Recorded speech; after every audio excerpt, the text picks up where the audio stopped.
And we are live. All right. Hello, everybody. Hope everybody's having a good Tesla FSD Beta Canada evening. Welcome, my fellow Canadians and my American friends, to the podcast. We should have a good show tonight because I think we all have one thing on our minds right now, and that's FSD Beta Canada. So without further ado, let's just start talking. I want to do a little bit of an intro, though. Unfortunately, Tesla Kev had a family event that he's not able to make it tonight. So, but that being said, how could we do a live stream about FSD Beta Canada without having our, how should I call him, our president of the FSD Beta lobby group,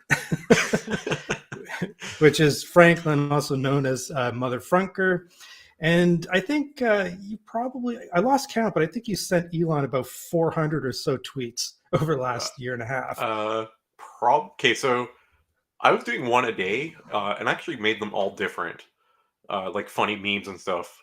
And I got to about, I sent at least 200 or 300 of those with different things. And then there was a lot of days where I like doubled up because Elon was active and I wanted to reply. So in total, it's probably somewhere close to around 1,000 tweets. But we're finally here. Holy smokes! So I really lost track. Yeah. In other words, like you beat him into submission. I wonder, maybe it would be another 6 months to a year if you weren't representing us so well. The only person who actually gave recognition to any of my memes and stuff was Andre Kirkpathi. He liked, I think, 3 or 4 in total. So, why do I know that name? It's the head person for like autonomy at Tesla. Oh wow! Okay, I do know that name. Yeah. Well, that's pretty cool. So, why don't we get like right into the agenda? This is a juicy topic this evening, so I'm anxious to get started. Let's just bring up our first. So FSD Beta is here, and so the next question obviously is, so what is next, right? And I think that's going to launch us right into a discussion about the safety score. Yeah. Okay. Yeah. So let me start out, and I think both of us are still sitting in the 100 club last time I looked. But I've often wondered whether or not this system is fair. And let me explain why. It's like I live in a more of a rural area and there's not much traffic around. And it's been pretty easy for me to maintain 100. But I hear a lot of stories about people who live in more urban areas, people who have to commute every day into a city, and they are getting dinged with the following too close, or the aggressive turns, or any of those other type of things that are going to penalize you. So, what's your view on that? So I think this system, you're right. I want to say it's fair because everyone's following the same system, right? But you're definitely right. Depending on the area of where you live, makes a difference. People, because we just got out in Canada, it's a huge discussion topic in a lot of my groups, right? So people that are driving downtown Toronto are definitely complaining more than people that are not in like the core city, I guess. So definitely where you're driving does make a difference. Yeah, absolutely. And do you think that's maybe by design? I mean, the denser the urban area, the greater propensity maybe, certainly in the beginning, for issues. Do you think, like, around the boardroom they talk about this stuff?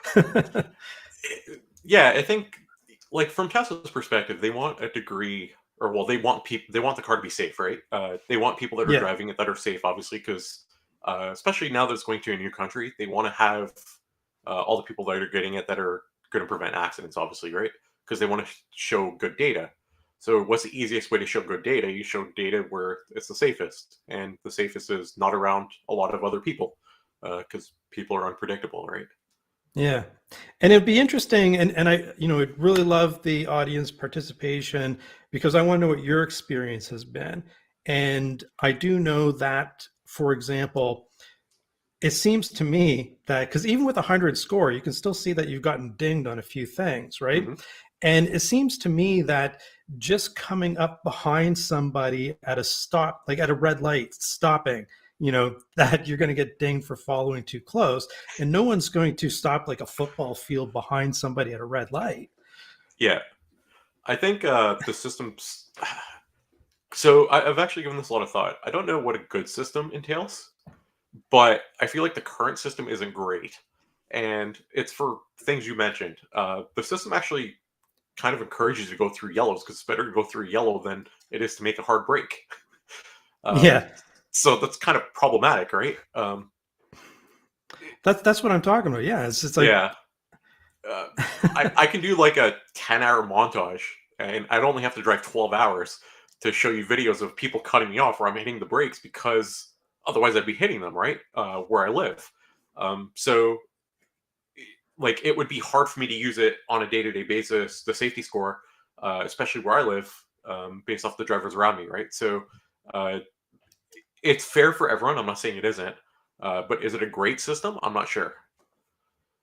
yeah, there's some counterintuitive things like that where, is somebody going to be thinking now? It's like, okay, if I slam on the brakes, I'm not going to get FSD beta, but the right thing to do is slam on the brakes, but I'm going to go through this red light or yellow light, where it's very, very Yep. questionable, right? So that's definitely driving the opposite type of behavior that I think you would want to see.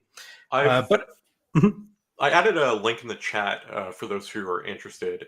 It's just safety.sfnet.app. And what that does is if you punch in your scores and your daily drives and stuff, it'll actually tell you, it's almost what the stats app does, but it's for everybody. It'll tell you how much more you need to drive in order for you to get 100. oh, very cool. Yeah, so that's a helpful link for anyone who's still trying to get it in the US or any of our Canadian friends that have just accessed the score system. Yeah, yeah. I wanted to put this question up here. I heard Autopilot could help with the score. Is that true? Frankly. Yes. So the score system is based off 5 different categories: hard braking, following too close, Aggressive turns. aggressive turns. Thank you. And there's 2 others. Autopilot disengagement's the only one that really matters for autopilot. So as long as Okay. you're in autopilot, the only one out of the 5 that you can get dinged on is the autopilot disengagement. So if you think about it that way, your chances of making a mistake are 1 out of 5 versus 4 out of 5 if you're driving yourself. And the only way you get penalized on autopilot is if you're not paying attention and autopilot kicks you off. So it's like super, super easy to maintain a high score if you're just using autopilot. And then what about things like phantom braking? Have you read anything about how that might impact?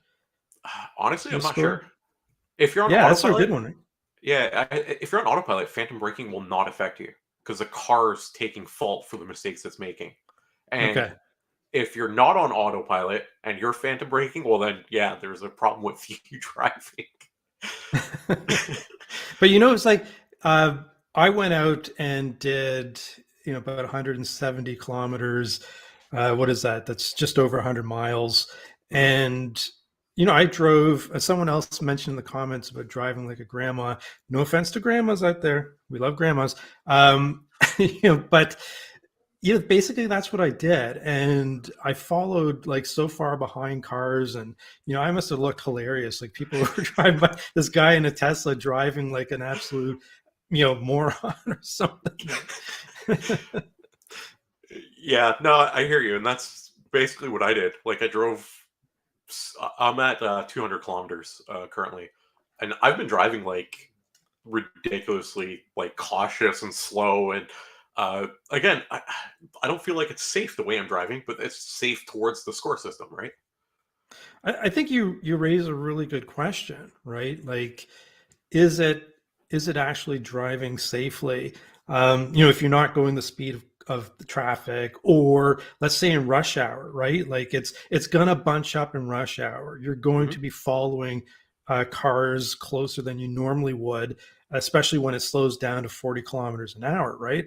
That's just the way humans drive. Yeah. So I definitely think that it's probably making us Tesla owners stand out a little bit when we're trying to achieve the score. But I can almost envision Elon just you thinking it's funny. Yeah, probably. He's got a bit of a twisted sense of humor. So. To answer Jonathan's comment, I use full autopilot for mine, and I got full credit for me using autopilot for almost a full 200 kilometers.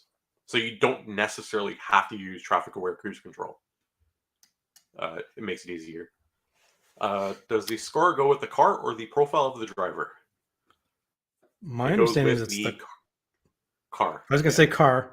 Yeah. That's what I've heard too. So actually, one of my friends just sent me a couple of screenshots of. So he took his car out and he has 100, and it shows you the profile of who drove the car at the given time.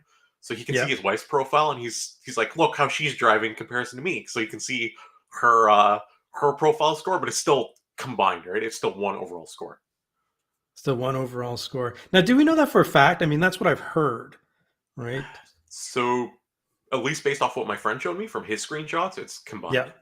Yeah. Okay. So we have some other people here that are chiming in the car. So let's go with that. It's the car. So if you live in a household where you're sharing a car, don't let other people drive it. But it could lead to an interesting dinner conversation. Hey, honey, my scores dropped. So I'm sure those conversations are going on. Oh my God. Someone here's having some difficulty, looks like getting the download. So I can tell that would be very frustrating. I have a suggestion. If your download fails, you might actually be able to contact your local service center who can push the update out to you. I've had one of mine fail, and I was actually stranded in a parking lot, and they pushed an update out to me because it failed. Never update away from home if you can avoid it. That was my lesson that day. But yeah. That's interesting because I've had that experience too. That being said, how do you today contact the service center other than through the app? So, I mean, yeah, actually, you raise a good point. Yeah, as I said that, I'm not sure. This was back in like 2018, right? When you can contact them. Yeah, exactly.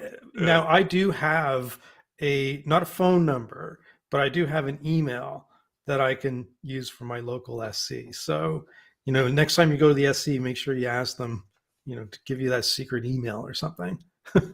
Yes. So at least you have some way to reach somebody, right? Okay. Let's put up the next comment here. And so my score dropped from 99 to 86. Ouch, because of this exact reason. Well, there's been so many reasons. Following too closely, maybe? Well, he said cars parked. This was actually really interesting. Again, I'm getting all these like stories of friends sharing experiences and stuff. One of my buddies said that, how like the car freaks out when you're going around parked cars at times? That happened to my buddy, and the car was parked, and he got dinged. Like, his score dropped because of that. Because the car was parked on the side. And I know where I live, it happens to me too. Like, where cars are parked, sometimes the car will think I'm going on oncoming traffic or whatever. I'm just going around a parked car, right? So, it's definitely not a perfect system, needless to say. Yeah, definitely. Let's take another question, not another question, but another comment here. What's frustrating is being 1,500 kilometers, what is that, like 800 miles? I don't know, 900 miles away from your car the week of the update. Laugh out loud. You know what? Like, there's been other important updates, maybe none as important as this one, but I remember one time being in San Francisco, and there was an important update, and my car is back in Toronto. That happens. So hopefully you're back soon and you can enjoy the update. Okay. What's that link to calculate how much driving you need to do to get back to 100? Franklin, you mentioned a link. I put in the next comment if you want to share. Oh, that. Okay, great. Yeah.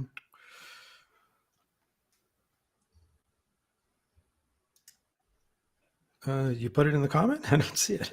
Oh, it might be blocked because of thing. It's Oh, safety.sfnet.app.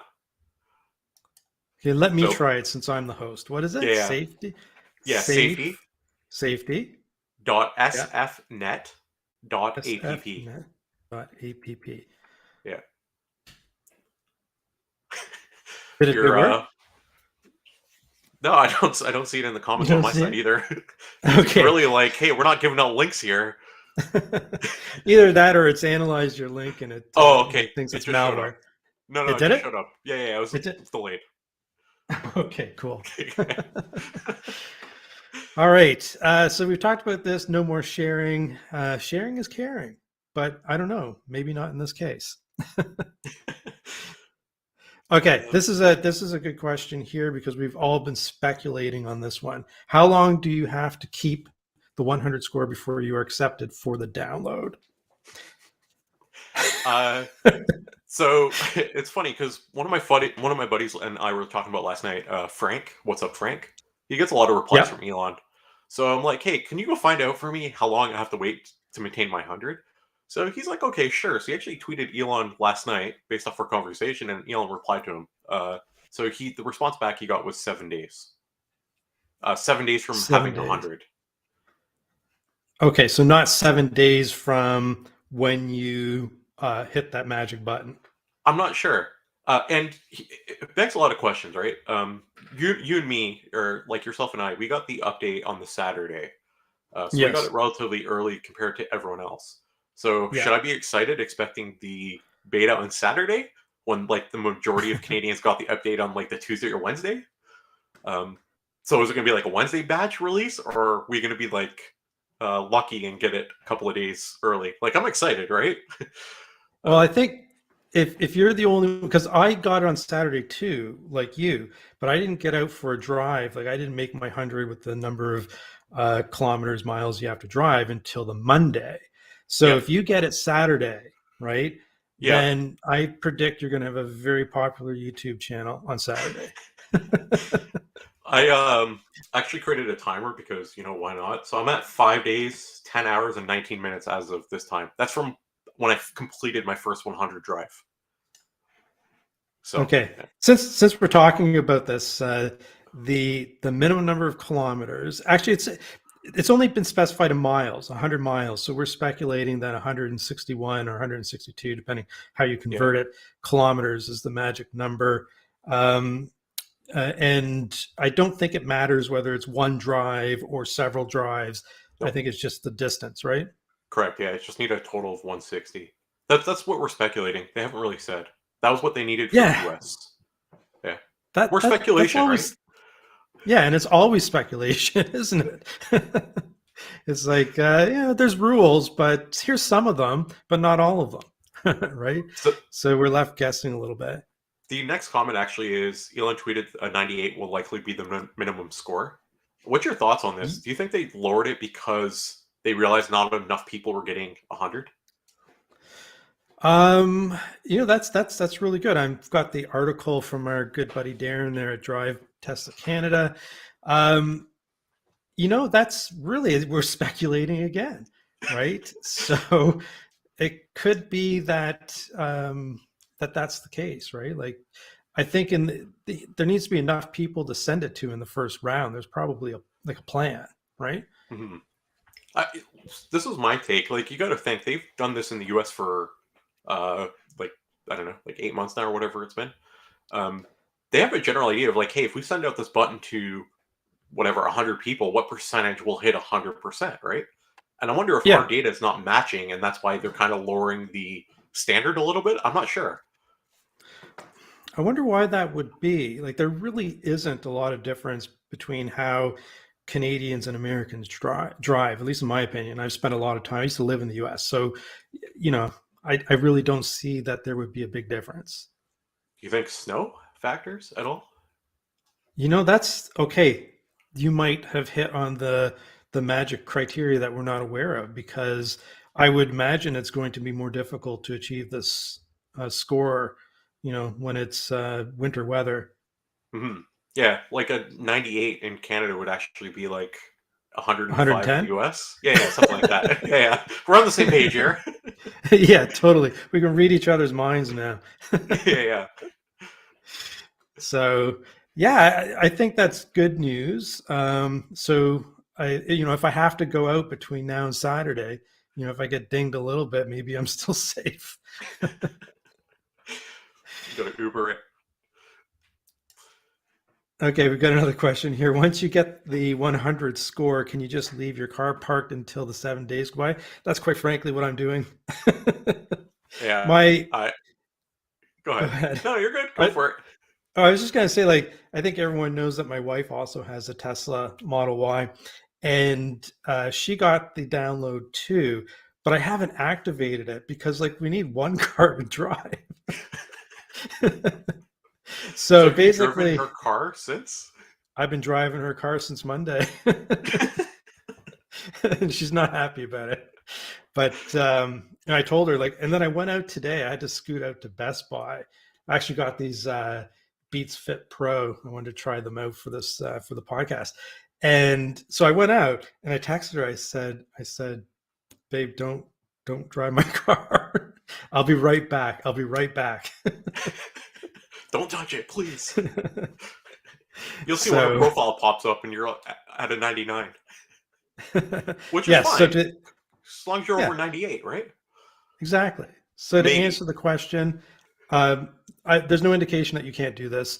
I've read about people doing this in the US for a year and a half. So I think we're going to be good. Yeah. The minimum score currently needed in the US. That's right. I think there is a difference there, right? Because if Elon has said in the article here that, and he actually tweeted it, maybe 98. So as far as I know, the US is still 100. And I'm hearing from viewers of my channel that they've had a score of 100 for a couple of months and still haven't gotten the download. The current score is 98 in the US as well. Is it? Okay, yeah. I stand corrected. But you're right, and this is what I was going to actually say, because you brought up a very good point. I have friends of mine that are sitting at 199, and they've been there since last year. They're coming up on 3 months, and Tesla hasn't done any new big waves of invites. So if you're in Canada and you really want to get the beta, you got to hope that you have 100, at least in the first couple of waves, because who knows how long before they do another wave of invites, even if you're maintaining 100 later on, right? Yeah, that's exactly it. And I think that was you and I had the same strategy, was just to hit it right away. And, because you could qualify, but that doesn't necessarily mean that you'll get the download, right? Correct, We've seen that behavior in the US. So, okay, please ask Elon. I'm going to call him right after my podcast. I should do that. Just find them. When will the price increase and will subscription arrive? So I think subscription will absolutely arrive. And the price increase, when it was in the US, it was 1 week later, right? So I expect the same thing here in Canada. Thoughts? I expect the same. Don't you think he would tweet it out, though, to let people know? He didn't tweet this time. Nope. Huh. And that's interesting. Generally, he does, right? Yes. So maybe we have a little extra time because he hasn't realized he hasn't tweeted about the price increase. Because that's their PR department, Elon's Twitter account, right? So that's a very good point. I guess the answer to this question is that we don't know. But when we do know, it'll be because we see it on Twitter. Yeah. Okay, let's just throw up a random comment here. Haha, Canadian 98 is US 105. We kind of, actually, you said that. I said 110. Yeah. Kind of like how if you apply to BC colleges from Alberta, you get a 5% bump in your admission average. I did not know that. Didn't know that either. Thank you. Next one. Can I ask how the heating system is working on I guess my wife's Model Y after they fixed it? It's working great. We haven't had any further issues, and it's been unusually cold still. Matter of fact, a couple of days ago, I think it was minus 22 degrees Celsius. What is that? I don't know, 17 Fahrenheit, minus 17 Fahrenheit, something like that. And it worked fine. So whatever they did, -7? Okay, I said Yeah. 17, but I knew there was a 7 in there somewhere. But whatever they did seems to have worked. I mean, it had to go in twice, as my viewers will know, into the service center. The second time was the charm, and it's worked flawlessly ever since. Okay. Ooh, this one, I just the word flaky caught my eye, so I wanted to put this one up. Let's see. Flaky warning collision is one reason I likely won't request FSD soon. Another is my family usually is with me when I drive Tesla. I'm okay risking my life, but not theirs. I think that's a really interesting comment, right? Because I usually go out and do my testing, whatever, by myself, right? So yeah, I don't think I'd be too nervous with my family in the car anyways, right? Because my wife, as soon as something wrong happens with the Tesla, I hear about it. Like I built it or something. Well, yeah, it's your fault, Paul. You got to That's update the right. software. Yeah. Exactly. Like usually, like it's kind of funny because I'm sorry, I'm picking on my wife now. She's probably watching, so I'm going to be in trouble later. But like she'll just text me periodically every time she gets like a warning message and like just a face palm emoji. I mean, she and Pavel and a lot of other people that I know are in a similar situation where they're excited Yeah. for it, but they're told, like, they're telling me, they're like, hey, when it's finalized and when it's safe enough to use, and I feel like it's safe enough to use, then I'll try to activate it, right? Not everyone's interested in early software. Yeah, that is true. I've heard that from a number of viewers as well. Like, I'm just going to hang out and watch and see what happens, and then I'm going to do it, right? One thing that we didn't cover, and actually, let's get to this one first, and then I have like a kind of a question. But this viewer says, I got dinged for hard braking, and my score went down to 98. Took another 154-kilometer trip. That's roughly almost 100 miles, mostly on AP, and my score improved to 99. So that's good. Bucci, by the way, if you do not get the beta, let me know. He lives really close to me. Oh, really? Okay. Yeah, Very he's cool. a good friend. Yeah. I kind of forgot about my question, so we'll move on.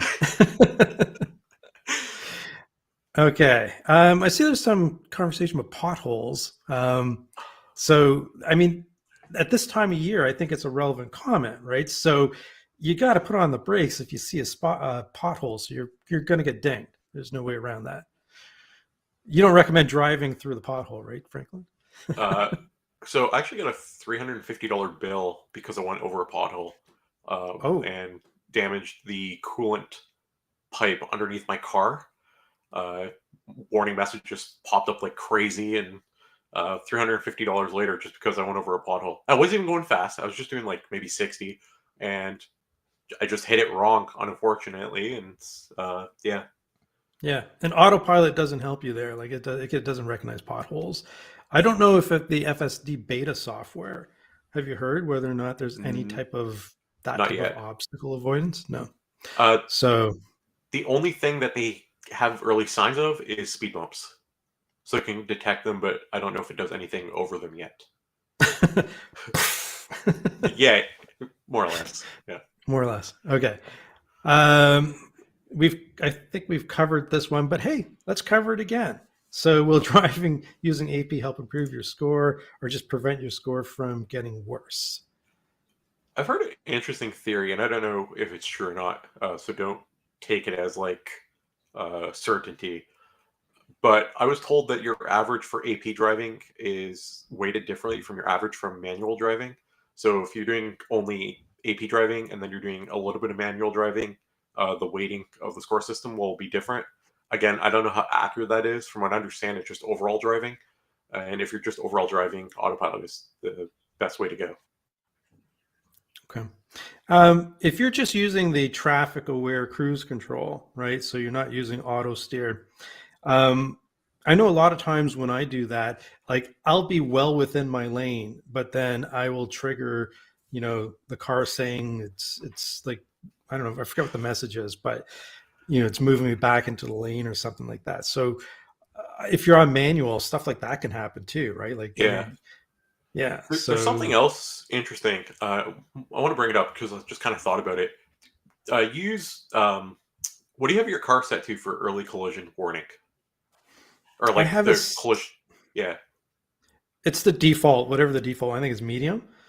Okay, so I don't know if it's true or not. Again, these are one of the things that I've heard just from people's commenting and stuff. They got an early collision warning on their beta score, on their driving score, but it never actually popped Okay. up on the car. And Hmm. the only reason why that we can think of when we're talking about it is they have their set to late, like collision warning to late. I use early.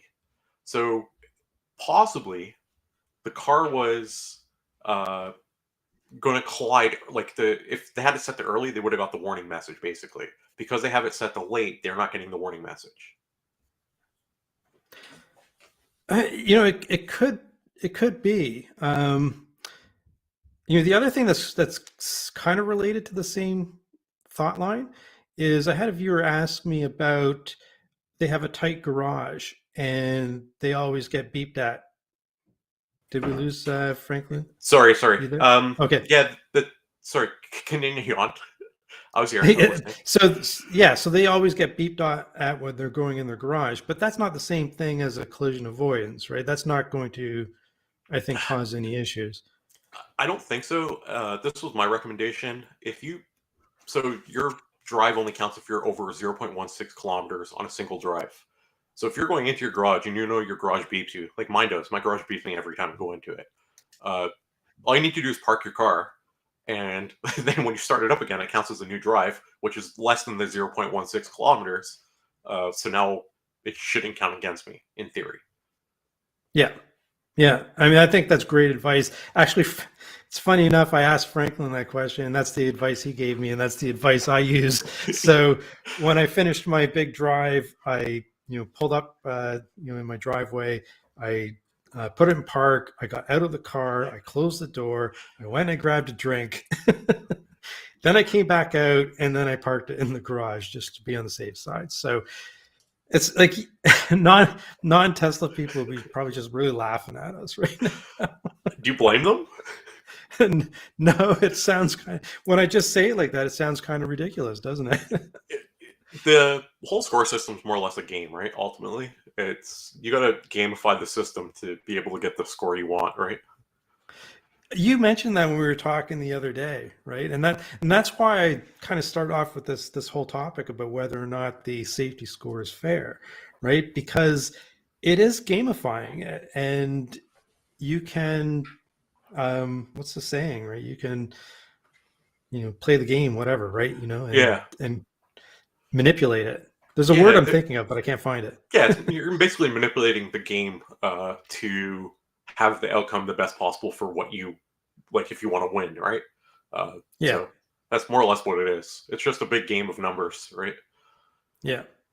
Go ahead. Here in Ottawa, we had 5 centimeters of snow every other day, and the sensors in the car are reporting cars closer than they were. Will that count against me? Truthfully, I think yes. I think it will. Yeah, that snowflake's a bugger. Yeah, unfortunately, I don't think it can distinguish between a snowflake or heavy snow and another vehicle or something, right? No, I don't think so. Oh, okay. We've got another. This is unrelated to the FSD beta, but the new tiered supercharging sucks. And until they get to being able to charge us like per kilowatt hour, I think it's going to suck. And I agree, it sucks. I mean, it's getting up there. Well, maybe the gas prices are going to keep going and hitting the moon, but it's getting up there, right? If you're gonna fill the electrons in your battery. What do you think, Franklin? I wonder, do you think that the prices will drop if they add solar to every single supercharger? I Do you think would hope so. that might be their way to bring it down, right? At the same time, you might think that they're going to try to recoup their costs for adding solar, but I don't know. Has anyone watching 2000 Tubes Thursday, like, did you use one, and how much did it cost you, and how much energy did you put into the battery? Like, I'd be curious, because I think if you had to go from 10% to 90%, it's probably going to be in the neighborhood of $45, $50 Canadian at these rates. Yeah, at least. Yeah, exactly. Yeah, Like yeah. it's kind of outrageous. So anyhow, we digress. Okay, we've got a video suggestion. I think you should make a video about new tiered supercharging. That's a good segue from our last message there. It's way too expensive for people who are dependent on supercharging alone. Yeah, I I was shocked, when I saw these rates. So I agree. Yeah, I Not sure agree what we can too. do about it, but we can definitely make it a little bit more public or try, right? Okay, so we got another comment here. Safety score is using medium setting regardless of what your settings are. So that's it. That is the default, right? Yeah, I guess that makes sense. Yeah. Yeah. Okay. Just play the beta game. Okay, That's well what it here is. here let's we don't discriminate between comments. So let's pull up this one here. Elon is the world's best salesman. Nobody else can make you pay thousands of dollars to possibly risk your life and possibly wreck your car. Franklin. I don't disagree with this comment. It's true. I don't know how many other companies can say, "Hey, pay." Like, think about it. A lot of people are paying $10,000 now, right, for a feature on their car. Then they're told, "Hey, if you want early access to something you paid for, uh, you have to play this game in order for you to access the score system, or in order for you to be successful with the course score system." And then you finally get the software update, the beta, and you take all liability for what happens in the car. So I know we discussed whether we're going to talk about FSDs like valuable or not, right? Yes. Yes. I think, yeah, just kind of like to segue into that a little bit. I think Sure. the Yeah. Let's start value, it. yeah, I think the value of FSD really depends on the person. So myself, I'm very like, uh, I'm a tech enthusiast. Like I love technology. So for me, like having the latest and greatest beta software, I think that's like a lot of fun and stuff like that. If you're more on like the, hey, I want to be more safe. I want more like stable software. You don't care about having the latest and greatest technology. You probably won't be as inclined to take liability and risk. So I think whether the beta is valuable enough for you to purchase really depends on your outlook on how you deem what value to get out of it, I guess. Yeah. No, I think that's really the way I see it as well. But I do want to kind of still talk about this one a little bit. Yeah, go And for it. I'm going to come from the perspective, and we're still talking about, nobody else can make you pay thousands of dollars to possibly risk your life and Hmm. possibly wreck your car. Uh, and I think the extension to that is, you've paid the money, you didn't even get what you paid for. So from the perspective of somebody who's bought FSD 4 times, I've talked about this before, right? The Yep. first time, obviously, in 2017 with the Model X, 2018 with the Model 3, and then in 2020 with the Model Y, and 2021 with the Model Y. So I do see the argument. Like, trust me, like I sometimes my blood boils over it, is that, you've paid for this, and everybody should get it if they paid for it. But I also understand that there's a safety issue. But it still makes me a little bit peeved, if I'm being honest, which I like to be. I think the biggest, like, would you be less peeved if you weren't constantly given false timelines? I haven't really thought about that, but I'd be less peeved if I could just take the FSD with me when I buy a new Tesla. That's the way to See make me that? Yeah, unpeeved. that would solve a lot of problems. Truthfully, at least until it's Yeah, I think finished. so. If you said like, "Hey, it's completed software, you can no longer bring it with you," okay, I get it.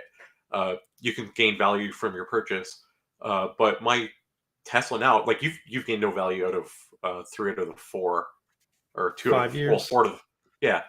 Um, I haven't gained any value out of mine either, right? Yeah. So uh, I think a lot, like Elon's already said no, but I think allowing transfer up until the point where it's ready to go makes a huge difference. Yeah. But kind of, I want to go back to like the whole possibly risk your life. I think this is the biggest difference that a lot of people aren't understanding about like some of the other autonomous driving vehicle companies out there. There's a lot of really neat stuff happening in the industry, like between Cruise, Waymo, AutoX, even Komai is really neat. Komai is still slightly different because the consumer takes responsibility, but a lot of these places that are companies that are using geofence solutions isn't because the car can't drive outside of the geofence. It's because they use the geofence HD maps as an additional backup safety measure because they are the ones taking liability. Yeah. So I wonder if Tesla used some sort of HD mapping system in specialized areas, and I truly believe they'll go to HD maps sooner or later. If they will take, like, if they'll start taking liability, and you'll get a much better system. That's really interesting, and they've talked about HD maps for years. So, yeah, hopefully that's going to help, right? Yeah, at the last AI day, they've hinted that they're going to use them. And if you think about it, like, if I'm driving somewhere, I remember things around me. I remember lanes that are ending, different things that will help me navigate because I'm used to that area. You don't drive blindly to a new place each and every day. You remember things while you're driving, right? Yeah, yeah. All right, let's get back to the discussion about whether or not FSD beta, the cost of FSD is worth it. So I think you hit the nail on the head because it kind of describes both of us. I mean, I work in the tech industry. You're a tech enthusiast. I buy like 3 or 4 phones, like a month. A month, yeah. Right. So for me, I would absolutely buy it just because I'm a tech junkie. Right. So for people who are just the average, Tesla driver. Is there an average Tesla driver? Maybe not. But, you're not a tech enthusiast. Do you think that person should buy FSD or just when the subscription comes out, use FSD subscription when they're doing a trip or something where they might need that feature? So if I bought a new car right now, I would not buy FSD. I would only subscribe. Okay. And my thought process is this: truly, level 4 autonomy will not happen this year, regardless of what Elon says. It will not happen next year. People really overestimate what neural networks, how they function. You need some sort of truth to the data that you're inputting. So FSD will only, like, let's say I want to use it. It'll only realistically work like half a year here. They haven't solved cold weather. They're still working on like regular weather, never mind snow, or Yes. like clean our cameras or whatever. So half a year, we're not going to use it anyway. Based off the current price and then the subscription price based off the US, you're looking at least 7 years of your break-even point. So I can subscribe for 6 months a year and have it for 7 years before I break even. Will I keep my car for 7 years? I don't know. That's pretty smart, actually. So there you go. Listen to this guy, not me. I think that's pretty smart. Because you're right. In the wintertime here, there's a lot of obstacles, and even not winter. I mean, we do get, or at least I get, like constantly cameras blocked from the sunlight.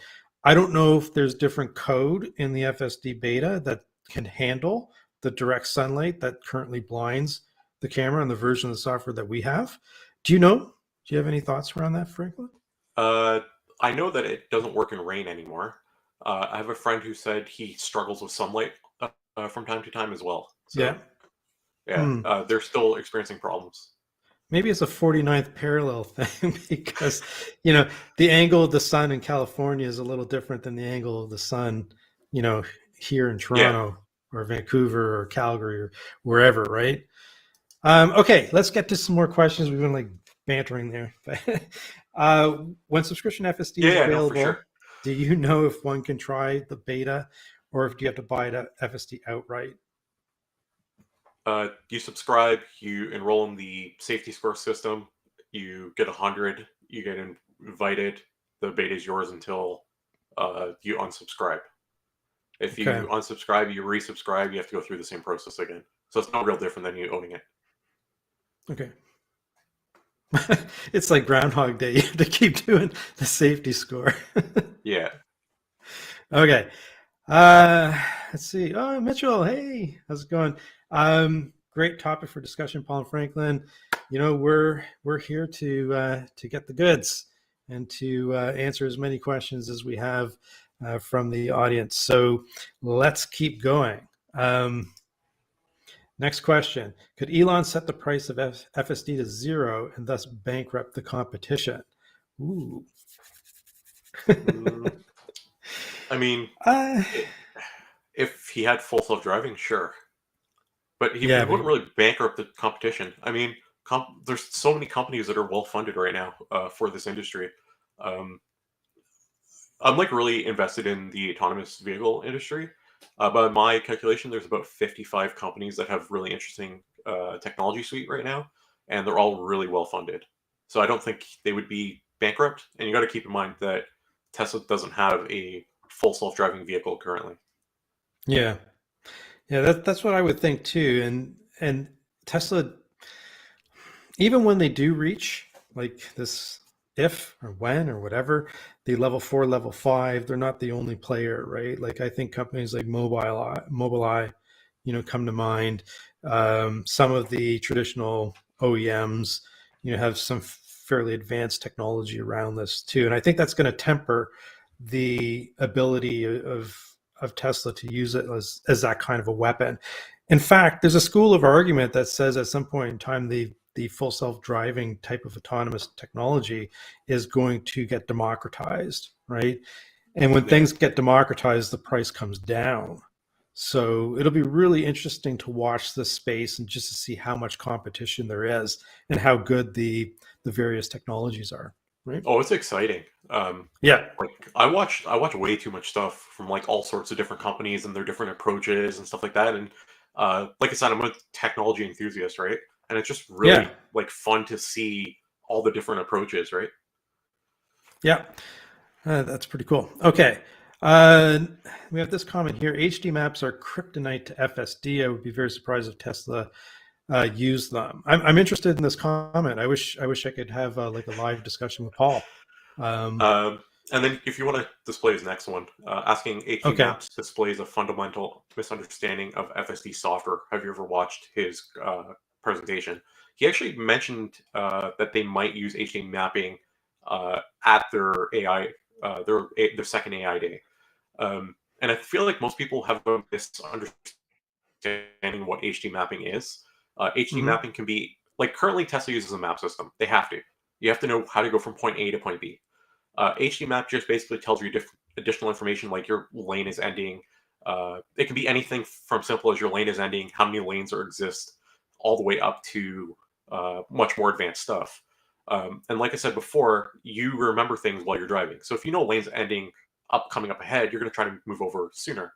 And if Yes. like I've watched plenty of beta videos, and that would help their pathing tremendously. The cost to Tesla would be basically nothing because they have a huge fleet of cars driving around that's collecting mapping data, and for them to create HD maps it's just server usage or data upload usage. It's not a lot.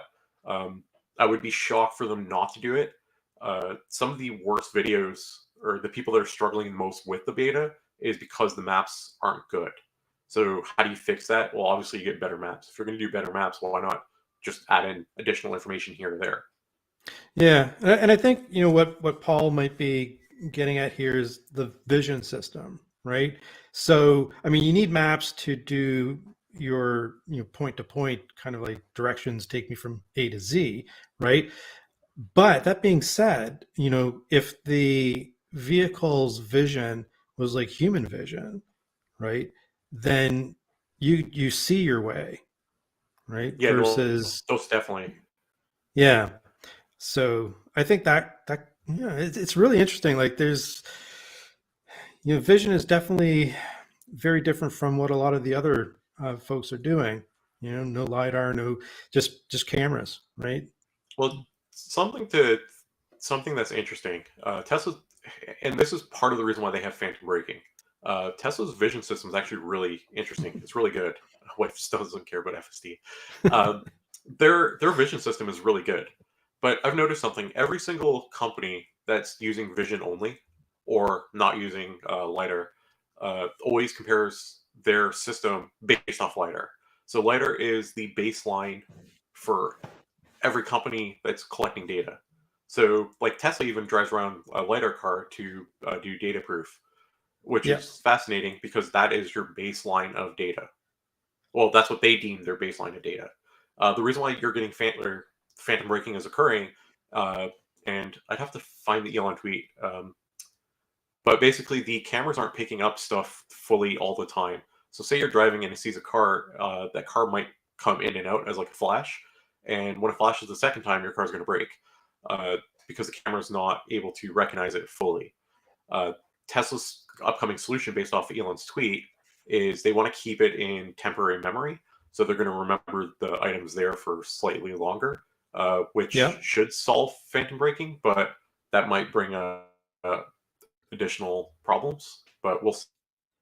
Yeah, we'll see. That's kind of my main concern around lack of radar or LiDAR, right? Not sure if we've lost Franklin. He's posing. He's doing his blue steel, right there, blue steel. Who could tell me what movie that's from? Okay. Next thing Paul says here, have you ever watched any dirty Tesla videos? Yes, absolutely. Does it ever snow in the US? Has he not done a snow one? I thought he did one in the snow. Yeah, I don't know. Let me know in the comments, but I guarantee you that if I get it this weekend and there's a snowstorm, I'm taking it out and we'll see what she can do in the snow. Okay. Hopefully Franklin's gonna rejoin us. Otherwise, it's just you, me, and a whole lot of questions. Okay. Let's move on to the next one here. The visualizations in the beta look awesome. Yeah, I can't wait to get that UI. When do you think they will be blended with the Autopilot visualizations to make one cool view?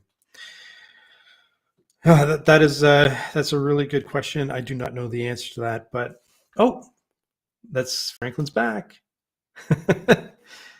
Hey, bro, are you back? You still posing? What happened?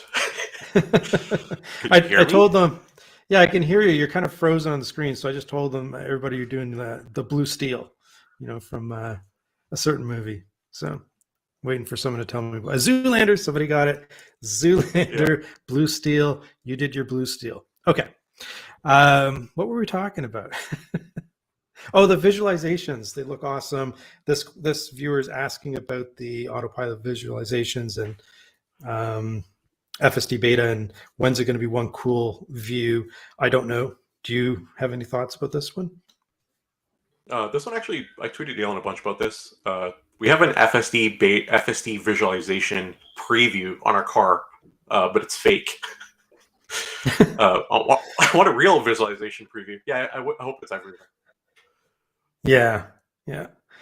Okay. Mobileye has to have constant updated 3D maps. Tesla is 100% visual, and when released, works everywhere. That's a really big advantage of getting this technology to work, because I know like GM with its Super Cruise or Ford's Blue Cruise or whatever else people are calling them. If I recall correctly, it's only certain highways that have been mapped, right? Currently.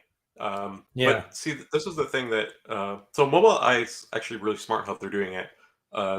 You're able to get a 3D map everywhere. Like, imagine the Tesla fleet's driving around, and my car notices something different from where it should be or how it could be. It will report back, and the map will be updated for everyone else, and everyone else has a better driving experience. It's not recreate. Like, I'm not creating the map; it's ever continuously creating the map, and that doesn't mean that the car can't drive those locations. It's like kind of like what I said before. A lot of these other companies that are geofence because of liability, but the cars can drive anywhere. So imagine interesting. Okay. Yeah. So imagine your Tesla car that's driving into a new location that's creating a better mapping system based off lanes and things around it for other cars. And again, this is something that Karpathy himself has hinted at in presentations. So it's not something that's new, or I'll be shocked if it happens. Okay. Yeah. Another comment from Dave here. His concern seems to be about insurance and if something happens to your vehicle, is it going to replace FSD? I've heard, drivers have, as long as they purchased it with the vehicle, they will reclaim the value of their FSD. Okay. Next one. What and when do you think about Tesla to stop selling vehicles to consumers once they achieve level 5? This is a broader question about the future, right? And whether or not driving will be what it is today and what it was previously, which is it kind of represents a freedom, right? And that's what the automobile did, at least in North America. That's what it's associated with. And I'm having a lot of trouble letting go with the notion that we won't have personal automobiles. I think we're going to lose them at some point. Shite. Well, from a cost perspective, it makes a lot of sense. Yeah. It makes more sense to subscribe to a network of cars. You pay lesser fee and be able to summon one whenever you need one, than ownership. And at some point, I imagine that you're not going to be able to drive a manual car anyway. Like it's just going to be outlawed. Thanks, Franklin. Like, so how people think about this for a second. How people go to like a track and they have like fun. Yeah, I can see like little cities being made where you can go and drive. Like, come to our little city and drive a car, have some fun. It's like an outing, like you're going to go karting. Now you're just going to drive a car inside of like a enclosed city. I'm reminded about. I'm reminded about the Star Trek reboot, the first one of the reboot series, where the kid is taking that I think it was a Mustang or something like that out for a drive and drives it off a cliff. So yeah. But a lot of people love to drive. I love to drive, and the notion of that going away, yeah, I'm not too keen on that. So okay, I think it'll take a while. Yeah, maybe I'll be dead before that, I guess. Neural nets. I love talking about neural nets. Learning is the same approach to how someone would be just learning to drive, which, yeah, in theory, that's how it should work. It takes time, experience, and patience. The biggest problem with neural nets. Yeah. So I see a lot of comments about people talking about Dojo, and Dojo is going to come online, and we'll have level 5 in a week. They have to, or Skynet. Yeah. What? Dojo. Oh, Skynet's the Skynet Terminator. Yeah. Okay. So neural nets are interesting. In theory, that's how they work. Today's neural nets, based off like all the white papers and stuff I read, and I've played around with a few.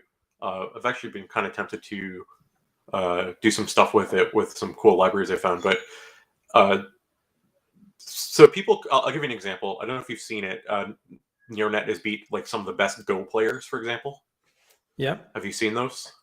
So it learns very quickly. But I'll take your word for it.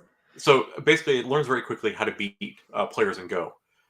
The reason why it's able to learn that, though, is because Go has very strict set of rules. When you're driving a car, you don't have those set of rules. How do you determine what is good data versus what is bad data? So if you took every single person that drives in my city and gave them FSD Beta and they're collecting data, how will they determine what's a good driver and what's a bad driver? And that's the limiting factor for the neural nets to learn fast enough to be able to get to human level driving as quick as people think will happen, unfortunately. Yeah. Okay. 2000 Tubes Thursday sounds like he's maybe feeling the same thing I am.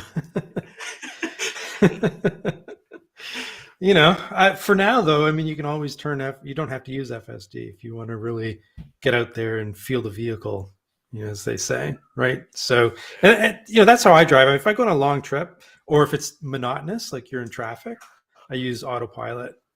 But I like to drive. I don't drive much. I use Autopilot all the time. I'll be honest. I know you do. Yeah. I'm very happy about it. Is it nerve-wracking, though?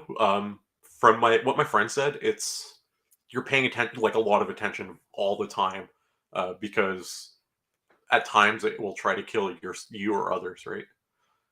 Oh, that sounds like fun. Yeah, I still look forward to it greatly. Yeah, I guess that's another bonus about kind of living out in a rural area is that's going to be my starting point, right? So I'm going to get to know when and where it's going to try to kill me, so that if I go into the city, I'll at least have some experience with it. I may not use it, if I go downtown Toronto or something like that, right? Well, when I Like, tested it out in Toronto with yeah, someone who's sorry, I've been in Toronto with it a couple of times. The person I was with did not want to use it downtown Toronto, and they've been using it for like 6 or 7 months at the time. okay, Like they didn't feel explain. comfortable.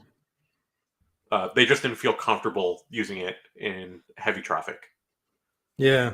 I mean, I've seen some videos where people are in a downtown core, and I think my biggest concern is for the other people around me, like in terms of like impeding the flow of traffic, or Yeah, sometimes it seems in the videos that I've seen, right, of FSD Beta in the US, is sometimes it takes a while for the car to think about what it wants to do, or like those type of things, which just would impede traffic. So I'd be concerned about that.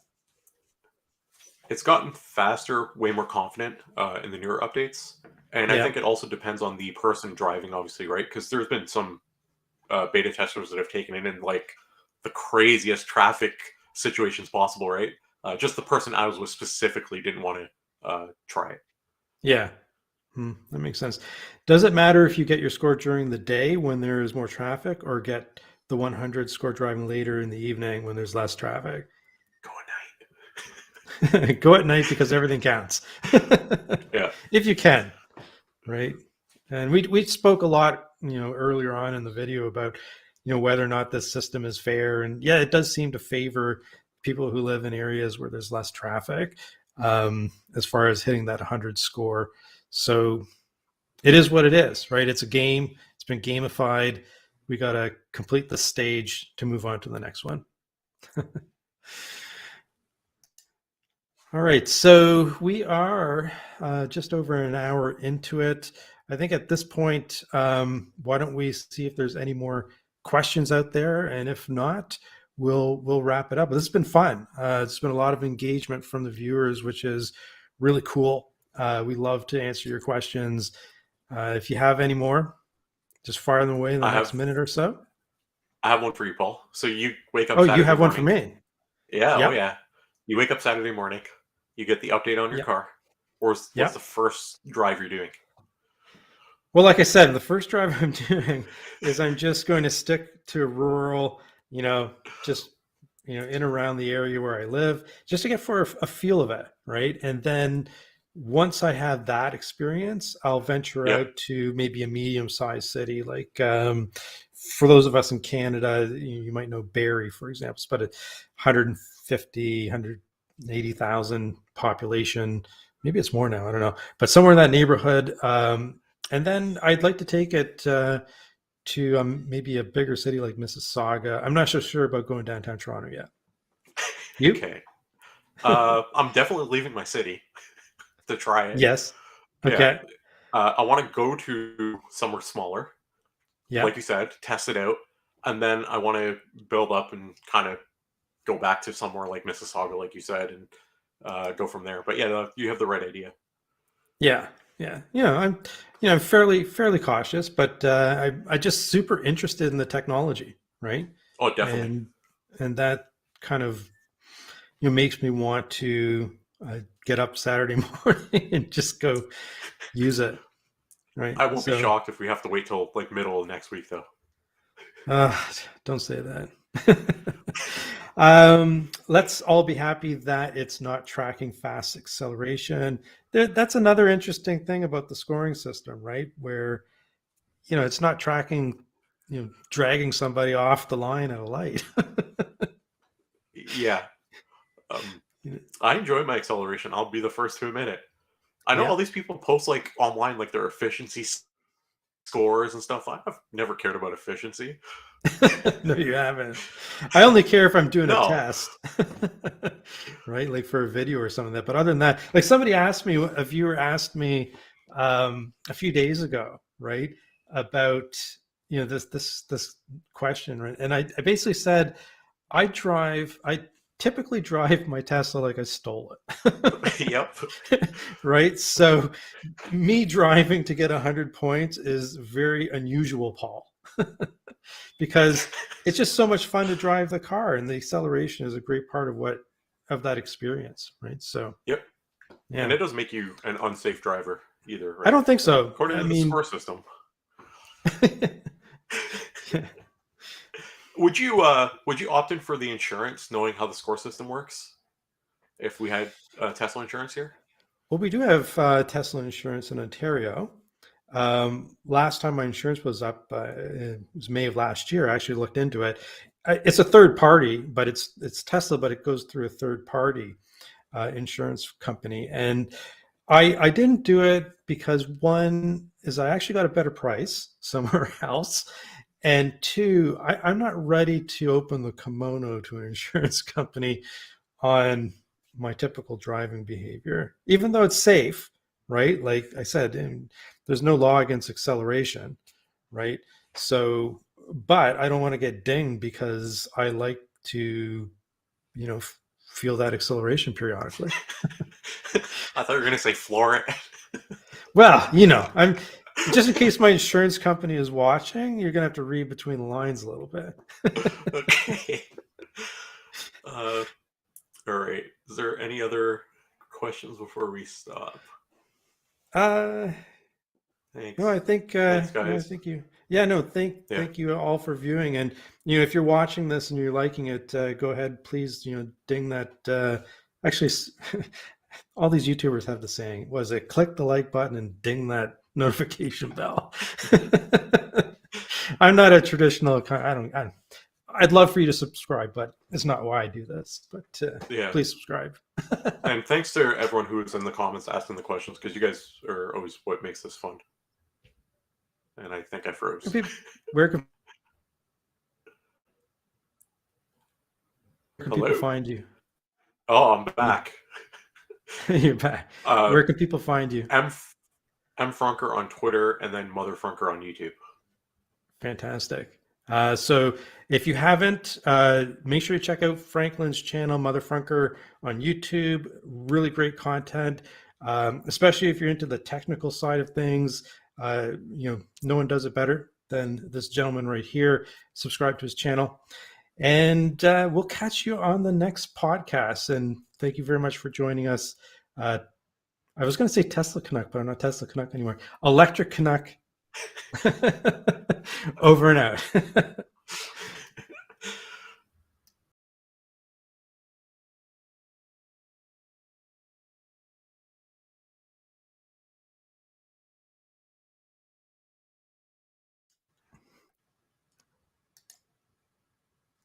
Okay, can you hear me? Yeah. Okay, I keep forgetting it does that.